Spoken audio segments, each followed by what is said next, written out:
I'm Brian Scordato, and this is the Idea to Startup podcast brought to you by Tacklebox. We accelerate ideas into real companies through the Tacklebox membership, and we think through startup strategy every Wednesday on the Idea to Startup podcast. You're here because you're thinking about an idea, or you're ready to launch something, or you already launched something and you're running full steam ahead. We're here to help with the counterintuitive stuff. On to it. Today, we're talking marketing. Specifically, describing what you do in a sentence so powerful it gets your customers to stop what they were doing and pay attention to you instead. If you don't get why coming up with one sentence is worth its own episode, you haven't tried to do it yet. Bless your heart. In some ways, I envy you. For everyone else who's agonized and lost sleep over which 10 words will convert customers at the highest rate, how to possibly limit this thing so close to your heart to 10 words, today we'll teach you how to find them. By the end of the episode, your 10 words will be written, whether it's for a website or a social ad or the first sentence of a cold email. And we'll start with the best marketing I've seen in a long time. Once a week, I leave my little suburban oasis in Connecticut and hop on the 6:42 a.m. Metro North commuter train to work from New York City for the day. I miss the city terribly, and I love these days. Maybe even more than the city, I love the train. It is so rare that hundreds of people are on the exact same page, but that is what the 6:42 a.m. train to New York is. If you had to sum up the 6:42 in one word, it would be precise. The riders of the 6:42 have their routines honed. Last Thursday, I jumped on the train and grabbed a window seat. A stop later, a woman sat on the aisle.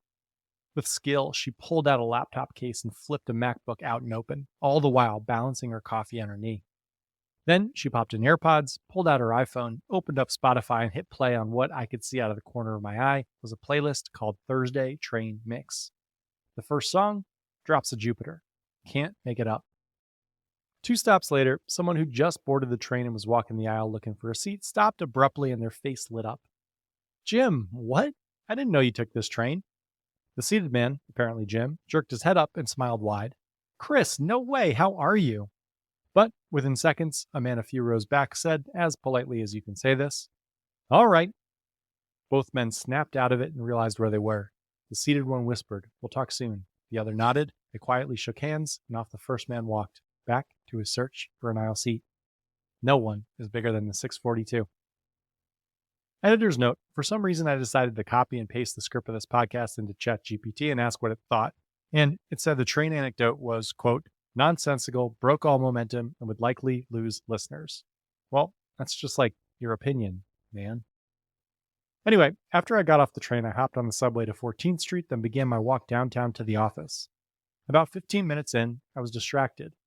On a random block in Soho, I noticed a bunch of people looking at the ground and laughing. Nearly all of them had taken out their phones and were snapping pictures. And that is when I saw the best marketing I've seen in a long time. There was a sticker on the ground, and it said, "Shala, give me a ring," and then there was a QR code. I realized people had taken out their phones to scan that code and go to the site, and I did the same. The website was simple, a page out of the old Misconnections playbook. It said, "Hey, I'm Aaron," and then there was a picture of Aaron. It continued, "We chatted here while you waited for an Uber last weekend, but I didn't get your number. I'd love to talk more, and I didn't know how else to find you." Then it had his number, and it said, "Text me." And that is great marketing. But the question is, why? Why is that so good? Well, you've got to start by thinking about what good marketing actually is. Good marketing isn't about creativity or persuasion. It's about having the discipline to choose someone specific. Your customers are going to filter out 99% of marketing noise automatically. The only way to avoid that fate is relentlessly narrow targeting, which brings us back to Aaron. He did the most powerful and rare thing in the world. He chose someone, Shala. His sticker with a QR code didn't say, quote, "Any good-looking women in their 20s, give me a ring," or even, quote, "Anyone single who lives in this area and loves Star Wars and Thai food, give me a ring." Those would easily get deflected by our filters because they aren't really for someone. Those characteristics aren't defining. Shala, obviously, is. But the next question is, why did people who weren't Shala care? Because just the act of choosing someone is so rare, people find it irresistible, even if we aren't the ones being chosen. And I can prove it. As I watched everyone smile and laugh about the Shala ad, I overheard two separate conversations that went like this. The first, "You should call him. Yeah, you aren't Shala, but anyone who does something like this is definitely worth a date." And the second, "I'm so jealous of Shala. I'm going to send this to my single sister and tell her to call this guy to get to him before Shala does." Just the fact that he chose Shala made him desirable to people who weren't Shala. Standing for something is attractive, and I don't just mean that in the sexually attractive way. I mean it attractive like a magnet. Knowing who you are and saying it pulls people in. When our startups decide to get serious about marketing and actually choose a specific customer and describe them in narrow terms in their messaging, you can set your watch by the inbound emails that'll come from customers they specifically weren't targeting who are suddenly interested. "I know we're not your targeted customer," they'll say, "but could the company make an exception and work with them?" You can also guarantee a bunch of inbound from the right customers who say that a friend of theirs saw the marketing, realized it was a problem they were trying to solve, and forwarded it along. Just like how if you were Shala's friend and saw the sticker, you'd text her and send it to her immediately. Choosing someone travels well. If you've got a startup or even a startup idea you want to test demand for, you immediately see how hard this is. Because, sure, this guy could easily choose Shala, there was just one of her. But who do you choose? You could help all sorts of people. How do you narrow it down? And then, once you've chosen them, what do you say? How do you make it clear to them that you chose them? Well, we'll get there. After a little smooth jazz. Idea to Startup is brought to you by Tacklebox, an accelerator for people with ideas and full-time jobs. If you aren't sure what to do next, we've got a step-by-step process that's helped people build tons of businesses worth lots of money. It's got 25 hours of content, examples, and templates, all organized in a tight 7-block path. If you get stuck and need feedback, I meet with founders personally every other week to organize sprints and help with tactics and approach. If you get lonely, we've got a bunch of other founders building alongside you. They're talented and driven and all an absolute delight. I handpick each one. If that's interesting, apply at gettacklebox.com. Choosing a customer and the knowledge spectrum. How do you choose to focus on one customer if your business could potentially help a bunch of different types of customers? Isn't choosing one cutting off your growth opportunities? First, you need to recognize that there's only one way your business is going to grow, and that is to make your first customers wildly successful. So successful that they need to tell people about how successful you've made them. You can try Facebook ads and niche channel marketing and whatever else, and it might supplement growth a little bit, but the only real way to grow is to help your first customers make a status level jump. If you're selling B2B, you need to get your champion promoted. If you're selling B2C, you need to create serious envy from that person's current peer group. If you do that, they won't be able to shut up about it, and you'll grow. So that is your answer. The customer you choose is the one you're most likely to be able to help make wildly successful. Practically, this doesn't mean making someone up who theoretically might be a good customer. It means actually picking someone you know, someone you've spoken to. If it needs to be, it can be you, assuming you would be a perfect customer. Then you build everything around that person. Here is an example. Someone wrote in recently with an idea they were toying around with. After a fairly solid lasagna pun that I'm not going to include because I'm the pun guy here, they got into it. I'm quoting with permission. So here's the idea. People, and specifically businesses, have no clue how impactful air quality is on their performance. I've done a ton of research, but the TLDR is that as CO2 and PM 2.5, which stands for particulate matter, which are fine inhalable particles 2.5 micrometers or smaller, as those increase, cognitive function plummets. And I mean plummets. A study by Jose Guillermo Cedeno Laurent, editor's note, what a name, a research fellow at Harvard's Department of Environmental Health who ran a study on this, said, quote, "The study suggests that poor indoor air quality affects health and productivity significantly more than we previously understood. As PM 2.5 and CO2 levels increased, people had dramatically slower response times and seriously diminished concentration ability. They scored lower on cognitive tests, motor skills decreased, and, worst of all, no one affected noticed. The product I want to sell is first a diagnostic and then a filtering plan. I'll take readings for a few weeks, then help install new ventilation and tracking systems.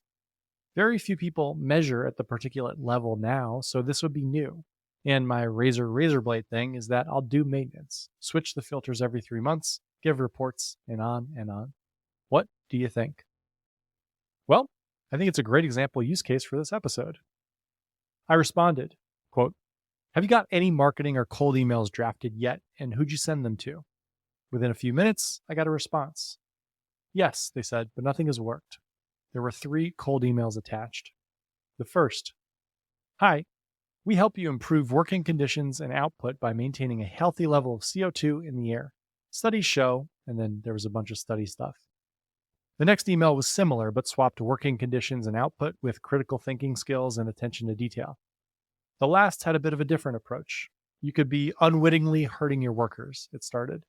It sounded a bit like those old letters that used to come and say, "You might have already won $10 million. I used to get really excited about those when I was 10.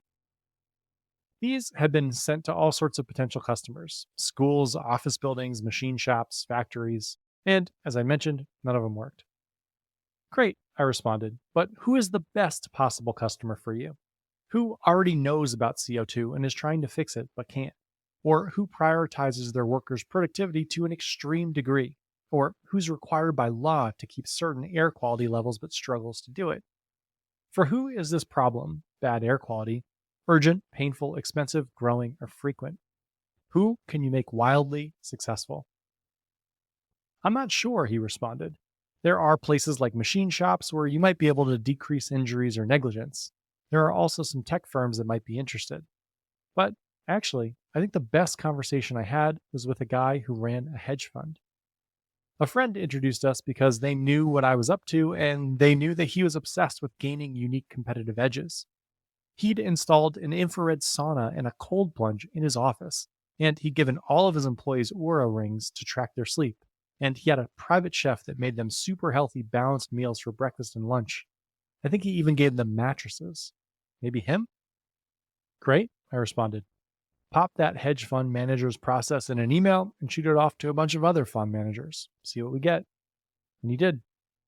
The messaging read, quote, "Hi, you've hired a private chef, given employees personal trainers, and handed out sleep trackers, all to maximize creative trading potential. But the biggest impact on your traders' cognitive ability, by far, are CO2 and PM 2.5s, and you aren't tracking those or doing anything about them." His response rate on that email was over 50%, and a bunch of managers who responded said they were well aware of how important air quality was and had been figuring out the best way to handle it, but had run into a few walls. Pick a customer, get responses. We call that process, the actions and thoughts that lead up to your customer solving the problem, inflection points. Describing those points accurately: you did X, Y, and Z, you learned about A and B, you watched C, and now you're ready for D, builds enormous trust. Here is an exercise we have our members do that I call the conference. I suggest you give it a try. It's a thought exercise, and the idea is that you're getting a booth at a conference with 5,000 attendees who could all be potential customers. Question is, what would you put on your banner to attract their attention? How can you make it so that 90% of attendees walk past your booth, recognizing that what you're doing is specifically not for them? But 10%, the right 10%, stop dead in their tracks. Those 10% feel like you're speaking directly to them and not a single one walks by. How? What would you say? Pick the customer, message specifically to them, leave everyone else out. The end. After I saw the Shala ad in New York City, I walked down another block and saw a line spilling onto the sidewalk. It was for a coffee shop. There were literally 3 other coffee shops on the block, but this was the only one with a line. I got closer and saw a sandwich board out front. It read, quote, "You've been looking for Vietnamese style coffee in New York City, and coffee plus condensed milk doesn't count. Welcome." This messaging chooses a specific customer. If you love Vietnamese coffee and you can't find it, this problem language speaks directly to you. And the specificity of the problem builds trust. If they know you think coffee plus condensed milk isn't authentic, you trust them to make it authentic. It had to be tempting, a coffee shop in New York City, to just say, quote, delicious coffee or the best coffee, or to throw out a 2-for-1 sale. Anything to get people in, anything to not miss anyone walking by who felt like a cup of coffee. But the way you grow is making your customer wildly successful. And for the people that want Vietnamese coffee, finding a great cup would do that. So, messaging specifically to those people and ignoring everyone else walking by who you could make regular coffee for is the strategy. And if anyone listening does know Shala, let her know our guy Aaron's looking for her. This was the Idea to Startup podcast brought to you by Tacklebox. If you have a startup idea and a full-time job, head to gettacklebox.com and apply. We'll get back to you in 72 hours and we could be working together by the weekend. Have a great week.